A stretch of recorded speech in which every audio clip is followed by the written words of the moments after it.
ಯಾವಿ ಪಾಯಸ ಯಾವ ರೀತಿ ಮಾಡ್ಬೇಕಂತಂದು ವಿಡಿಯೋ ಹಾಕಿರ್ತಾರೆ. ಆದ್ರೆ ಈ ಥರ ಮೊದಲಿಗೆ ನಾ ಅಳವಿನ ಚಂದಾಗಿ ಹುರ್ಕೊಂಡಿರ್ತೀನಿ ನೋಡ್ರಿ. ಈ ಥರ ಹುರ್ಕೊಂಡು ಅದು ಮಿಕ್ಸಿ ಮಾಡಿದ್ರೆ ಮಸ್ತ್ ಆಗ್ತದೆ ನೋಡ್ರಿ, ಚಲೋ ಆಗ್ತದೆ ಪಾಯಸ. ನೀವು ವಿಡಿಯೋ ಕೊಟ್ಟರೆ ಹೊಟ್ಟಿಗೆ ಹತ್ತಂಗಿಲ್ಲ ಅಂತಂದು ಅದಕ್ಕೆ ನಾವು ಹುರ್ಕೊಂಡು ಪುಡಿ ಮಾಡಿದ್ರೆ ಚಲೋ ಆಗ್ತದೆ. ಹಾಲು ಕುದಿಸ್ಕೊಟ್ರೆ ಕಲರು ಚೇಂಜ್ ಆಗ್ತಾವೆ. ಆಮೇಲೆ ಅವು ಇವು ಆಗಿದ್ದು ಗೊತ್ತಾಗ್ತದೆ ನೋಡ್ರಿ. ನಿಮ್ಗೆ ಗೊತ್ತಾಗ್ಬಿಡ್ತಾವೆ ಯಾವ ರೀತಿ ಇದ್ದು ಹೆಂಗಾಗಿದ್ದು, ಮೊದಲಿಗೆ ಹೆಂಗಿದ್ದು ಈಗ ಹೆಂಗವ ಅನ್ನೋದನ್ನು ನೋಡ್ರಿ. ಹುರ್ಕೊಂಡ್ರಿ ಹಿಂಗೆ ಒಂದು ಹುರ್ಕೊಂಡು ಆರಿದ ಮೇಲೆ ಇವು ಮಿಕ್ಸಿ ಮಾಡ್ಕೊಂಡು ಪುಡಿ ಮಾಡ್ಕೋಬೇಕು ನೋಡ್ರಿ. ಇದನ್ನು ಗೊತ್ತಾಗ್ಬಿಡ್ತದ. ಇವು ನೋಡ್ರಿ ಈಗ ಅವು ಈ ಥರ ಮಿಕ್ಸಿ ಮಾಡ್ತೀನಿ ನೋಡ್ರಿ. ಇದನ್ನ ಸಣ್ಣಗೆ ನೈಸಾಗಿ ಇದು ಒಂದು ಏಲಕ್ಕಿನೂ ನಾನು ಇದ್ರೊಳಗೆ ಹಾಕ್ಕೊಂಡಿನಿ. ಹಾಕ್ಕೊಂಡು ಈ ಥರ ಇದಕ್ಕೆ ಹಾಕ್ಕೊಂಡು ನಾನು ಮಿಕ್ಸಿ ಮಾಡ್ಕೊಂಡ್ಬಿಡ್ತೀನಿ ನೋಡ್ರಿ. ಅವನ್ನ ಸಣ್ಣಗೆ ನೈಸಾಗಿ ಪುಡಿ ಮಾಡ್ಕೊಂಬಿಡ್ರಿ. ಅದನ್ನ ಅದಿಲ್ಲ ನೋಡ್ರಿ, ಈ ಥರ ಹಿಂಗೆ ಪುಡಿ ಆಗಿದೆ ನೋಡ್ರಿ. ಈಗ ನೋಡ್ರಿ ನೀರಿಟ್ಟೇನಿ. ನೀರು ಹಾಕಿಟ್ಟೇನಿ ಅಂದ್ರೆ ಬೆಲ್ಲ ಹಾಕಿ ಮಾಡ್ತೇನಲ್ಲ, ಅದು ಹಾಲು ಹಾಕಿದ್ರೆ ಬೆಲ್ಲ ಹೊಡಿತದ ಅಂತ ಅನ್ನೋದಕ್ಕೆ ಮೊದಲಿಗೆ ಸಕ್ಕರೆ ಹಾಕಿದ್ರೆ ಹಾಲು ಒಳಗೆ ಮಾಡಿರ್ತೀನಿ ರೀ. ಸ್ವಲ್ಪ ಬೆಲ್ಲ ಹಾಕಿದ್ರೆ ಮಾತ್ರ ನಾನು ನೀರು ಹಾಕಿ ಕುದಿಸಿ ಆಮೇಲೆ ಹಾಲು ಹಾಕಿ ಕೊಟ್ಟಿರ್ತೀನಿ. ಈಗ ನೀರೊಳಗನ ಇಷ್ಟು ನೀರು ಇಟ್ಟೇನಿ, ಇನ್ನೂ ಸ್ವಲ್ಪ ನೀರು ಹಾಕೊಡ್ರಿ ನೀವು. ನಮಗೆ ಇಷ್ಟು ಬೇಕು ಬೆಲ್ಲ ಅಂತ ಇದು ಮಾಡೀನಿ. ಸ್ವೀಟ್ ತಿನ್ನೋರು ಜಾಸ್ತಿ ಹಾಕೋಬೋದು, ಕಡಿಮೆ ತಿನ್ನೋರು ಕಡಿಮೆ ಹಾಕೋಬೋದು. ಸ್ವಲ್ಪ ಹಾಕೊಡ್ರಿ, ನಿಮ್ಗೆ ರುಚಿ ಆಗ್ತದೆ. ಅದೇ ಈ ನೀರು ಈ ಥರ ಹಿಂಗೆ ಕುದಿಬೇಕು ನೋಡ್ರಿ. ಕುದ್ದ ಮೇಲೆ ಪುಡಿ ಹಾಕಿ ಇದು ನೀರು ನೋಡ್ರಿ. ಈಗ ನಾನು ಇದಕ್ಕೆ ಅದು ಪುಡಿ ಮಾಡ್ಕೊಂಡಿದ್ದೆಲ್ಲ ಅದನ್ನು ಈಗ ನಾನು ಪುಡಿ ಹಾಕ್ತೇನೆ ನೋಡ್ರಿ. ಹಿಂಗೆ ಪುಡಿ ಹಾಕಿ ಅದನ್ನು ತಯಾರಿಸ್ತಿರ್ಬೇಕು ನೋಡ್ರಿ. ಒಂದು ಸ್ಪೂನ್ ಹಾಕಿದೆ. ನಿಮಗೆ ಬೇಕಂದ್ರೆ ನೀವು ಹಾಕೋಬೋದು ಜಾಸ್ತಿನ, ನಿಮ್ಗೆ ಗೊತ್ತಾಗ್ತದೆ ರೀ. ಅದನ್ನು ಹಾಕೊಂಡು ಈ ಥರ ಹಿಂಗೆ ತಯಾರಿಸ್ತಿರ್ಬೇಕು ನೋಡ್ರಿ. ಅದನ್ನ ಒಂದು 3 ಸ್ಪೂನ್ ಹಾಕಿ ನೋಡ್ರಿ. ನಾ ಇದಕ್ಕೆ ಇನ್ನೊಂದಿಷ್ಟು ನಿಮ್ಗೆ ಗಟ್ಟಿ ಬೇಕು ಅಂದ್ರೆ ಗಟ್ಟಿ ಮಾಡ್ಕೊಡ್ರಿ. ಇಲ್ಲ ನಮ್ಗೆ ಸ್ವಲ್ಪ ಇದನ್ನೇ ಇರಲಿ ಅಂದ್ರೆ ಕುದಿಬೇಕ್ರಿ. ಅದು ಕುದ್ದ ಮೇಲೆ ಗೊತ್ತಾಗ್ತದೆ ನಿಮ್ಗೆ. ಒಂದು 5 ನಿಮಿಷ ಕುದೀತು ಅಂದ್ರೆ ಆಮೇಲೆ ನಾವು ಇದಕ್ಕೆ ಹಾಲು ಹಾಕ್ತೇವೆ ನೋಡ್ರಿ. ನೀವು ಮೊದಲಿಗೆ ಇಲ್ಲ ನಾನು ಸಕ್ಕರೆ ಹಾಕಿ ಹಾಲು ಒಳಗೆ ಮಾಡ್ತೀನಿ ಅಂದ್ರೆ ಹಾಲು ಕುದಿಲಿಕ್ಕೆ ಹಾಲು ಬಿಸಿ ಮಾಡಿ ಸಕ್ಕರೆ ಹಾಕಿ ಸ್ವಲ್ಪ ಕುದಿಸ್ರಿ. ಅದನ್ನ ಸಕ್ಕರೆ ಕರಗಿತ್ತ ಅಳವಿ ಪಾಯಸ ಯಾವ ರೀತಿ ಮಾಡ್ಬೇಕಂತಂದು ವಿಡಿಯೋ ಹಾಕಿರ್ತಾರೆ. ಆದ್ರೆ ಈ ಥರ ಮೊದಲಿಗೆ ನಾ ಅಳವಿನ ಚೆಂದಾಗಿ ಹುರ್ಕೊಂಡಿರ್ತೀನಿ ನೋಡ್ರಿ. ಈ ಥರ ಹುರ್ಕೊಂಡು ಅದು ಮಿಕ್ಸಿ ಮಾಡಿದ್ರೆ ಮಸ್ತ್ ಆಗ್ತದೆ ನೋಡ್ರಿ, ಚಲೋ ಆಗ್ತದೆ ಅಳವಿ ಪಾಯಸ. ನೀವು ವಿಡಿಯೋ ಕೊಟ್ಟರೆ ಹೊಟ್ಟಿಗೆ ಹತ್ತಂಗಿಲ್ಲ ಅಂತಂದು ಅದಕ್ಕೆ ನಾವು ಹುರ್ಕೊಂಡು ಪುಡಿ ಮಾಡಿದ್ರೆ ಚಲೋ ಆಗ್ತದೆ. ಹಾಲಿನೊಳಗೆ ಕುದಿಸ್ಕೊಟ್ರೆ ಬಾಣಂತಿಯರಿಗೆ ಯಾವ ರೀತಿ ಕೊಡ್ಬೇಕು ಏನು ಅನ್ನೋದನ್ನು ನಾನು ನಿಮಗೆ ತೋರಿಸ್ಲಿಕತ್ತೇನೆ ನೋಡ್ರಿ. ಒಂದೊಂದು ನಿಮಗೆಲ್ಲನೂ ನಾನು ನನ್ನ ಮಗಳಿಗೆ ಯಾವ ರೀತಿ ಕೊಟ್ಟಿದ್ದೆ ಅನ್ನೋದನ್ನು ನಿಮ್ಗೆ ಹೇಳಿಕತ್ತೀನಿ. ಇವನ್ನ ಈ ಥರ ಹಿಂಗೆ ಚೆಂದಾಗಿ ಹುರ್ಕೋಬೇಕ್ರಿ. ಸ್ವಲ್ಪ ಕಲರು ಚೇಂಜ್ ಆಗ್ತಾವೆ.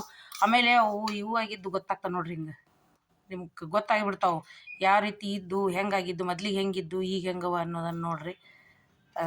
ಹುರ್ಕೊಳ್ರಿ. ಹಿಂಗೆ ಇವ್ನ ಹುರ್ಕೊಂಡು ಆರಿದ ಮೇಲೆ ಇವ್ನ ಮಿಕ್ಸಿ ಮಾಡ್ಕೊಂಡು ಪುಡಿ ಮಾಡ್ಕೋಬೇಕು ನೋಡ್ರಿ. ಇದನ್ನು ಇವಾಗ್ಯಾವ ನೋಡ್ರಿ. ಈಗ ಸಪ್ಳನ ಗೊತ್ತಾಗ್ತದೆ ನೋಡ್ರಿ ಯಾವ ರೀತಿ ಬರ್ಲಿಕ್ಕತ್ತದ ಅಂತಂದ್ರೆ ಚೇಂಜ್ ಆಗ್ಬಿಡ್ತದ. ಆ ಸ್ಮೆಲ್ಲು ಅದು ಭಾರಿ ಚೆನ್ನಾಗಿ ಬರ್ತದೆ ನೋಡ್ರಿ. ಅದ್ರ ಪರಿಮಳನೂ ಬೇರೆನೇ ಬಂದುಬಿಡ್ತದೆ. ನಿಮ್ಗೆ ಗೊತ್ತಾಗ್ತದೆ ನೋಡ್ರಿ. ಅದು ಈ ರೀತಿ ಹಸಿ ವಾಸನೆ ಹೋಗೋ ತನಕ ಹುರ್ಕೊಂಡ್ರೆ ಚಲೋ ಆಗ್ತದೆ ನೋಡ್ರಿ. ಇದು ರುಚಿ ಆಗ್ತದೆ ಇದು. ಯಾಕಂದ್ರೆ ಹಸಿವು ಕೊಡೋದಕ್ಕಿಂತ ಒಂಚೂರು ಹುರಿದು ಕೊಟ್ರೆ ಬಾಣಂತಿಗೆ ಒಂದು ಉಪಯೋಗ ಆಗ್ತದೆ ಅನ್ನೋದಕ್ಕೆ ಇದು ಮಾಡ್ತದೆ ರೀ. ಯಾಕಂದ್ರೆ ಇದನ್ನು ಹಸಿವ ನಾವು ಹಂಗೆ ಇದನ್ನ ಹಾಲೊಳಗೆ ನೆನೆ ಹಾಕಿ ಕುದಿಸ್ಕೊಡ್ತಾರೆ ಹೊಟ್ಟಿಗೆ ಹತ್ತಂಗಿಲ್ಲ ಅಂತಂದು ಈ ಹುರಿದು ಪುಡಿ ಮಾಡಿ ಕೊಟ್ರೆ ಹೊಟ್ಟಿಗೆ ಹತ್ತದ. ಸೊಂಟ ಅದು ಎಲ್ಲನೂ ಬೆನ್ನು ಆಮೇಲೆ ಹೊಟ್ಟೆ ಅದೆಲ್ಲರೂ ಗಟ್ಟಿ ಆಗ್ತದೆ. ಒಟ್ಟು ಬಾಣಂತಿಗೆ ಏನಾದ್ರೂ ಒಳ್ಳೆಯ ಆಹಾರ ಒಳ್ಳೆಯದು ಅಂತಂದು ಹೇಳ್ತಾರೆ ನೋಡ್ರಿ. ಅದು ಈ ಥರ ಈಗೆಲ್ಲ ಇವಾಗ್ಯಾವ ನೋಡ್ರಿ. ಈಗ ಆರಿದ ಮೇಲೆ ಇದನ್ನು ಮಿಕ್ಸಿ ಮಾಡ್ಬೇಕು ನೋಡ್ರಿ. ಕಲರು ಚೇಂಜ್ ಆಗಿರ್ತದೆ, ನಿಮಗೆ ಗೊತ್ತಾಗ್ಬಿಡ್ತದೆ. ಇವು ನೋಡ್ರಿ. ಈಗ ಅವು ಈ ಥರ ಇದು ಮಿಕ್ಸಿ ಮಾಡ್ತೇನೆ ನೋಡ್ರಿ. ಇದನ್ನು ಸಣ್ಣಗೆ ನೈಸಾಗಿ ಇದು ಒಂದು ಏಲಕ್ಕಿನೂ ನಾನು ಇದ್ರೊಳಗೆ ಹಾಕ್ಕೊಂಡೀನಿ. ಹಾಕ್ಕೊಂಡು ಈ ಥರ ಇದಕ್ಕೆ ಹಾಕ್ಕೊಂಡು ನಾನು ಮಿಕ್ಸಿ ಮಾಡ್ಕೊಂಬಿಡ್ತೇನೆ ನೋಡ್ರಿ. ಅವನ್ನ ಸಣ್ಣಗೆ ನೈಸಾಗಿ ಪುಡಿ ಮಾಡ್ಕೊಂಬಿಡ್ರಿ. ಅದನ್ನ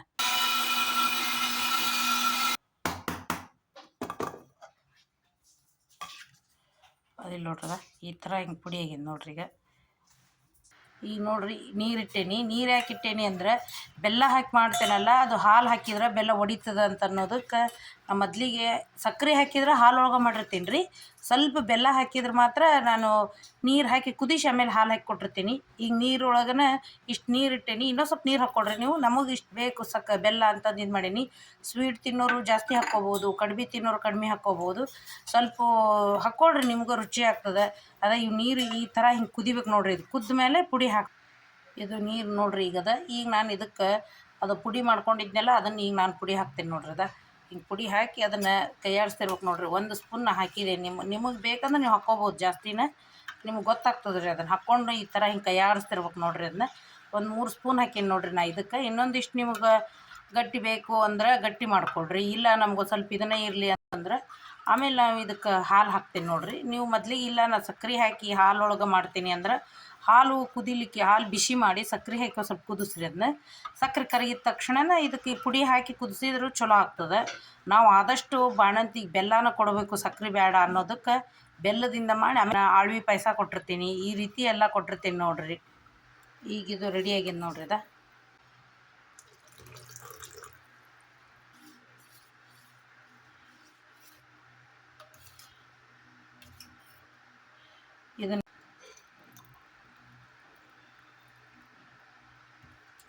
ಇದನ್ನು ನಾವು ಬಾಣಂತಿಗೆ ಅಂತಂದು ಹೇಳಿ ಇದಕ್ಕೆ ತುಪ್ಪ ಹಾಕಿ ಕೊಡ್ತೇವೆ ನೋಡಿರಿ. ನಿಮಗೆ ಇಷ್ಟ ನೀವು ಕುಡಿಬೋದು, ಯಾರಾದರೂ ಕುಡಿಬೋದು ನೋಡಿರಿ. ಇದಕ್ಕೆ ಮೇಲೆ ನಿಮ್ಗೆ ತುಪ್ಪ ಎಷ್ಟು ಬೇಕೋ ಅವ್ರು ಸೇರೋರು ತಿನ್ನೋರ ಮೇಲೆ ಇರ್ತದೆ ನೋಡಿರಿ. ಅದನ್ನು ನೋಡಿರಿ, ಎಲ್ಲರೂ ನೋಡಿರಿ ಹೆಂಗಾಗಿತ್ತು ಏನು ಅಂತಂದು ಬಾಣಂತಿ ಯಾವ. ಇಷ್ಟು ಹೇಳಿ ನಾನು ಲಾಗ್ ಮುಗಿಸ್ತೀನಿ. Thank you friends. ಕಮೆಂಟ್ ಮಾಡಿ, ಲೈಕ್ ಕೊಡಿರಿ.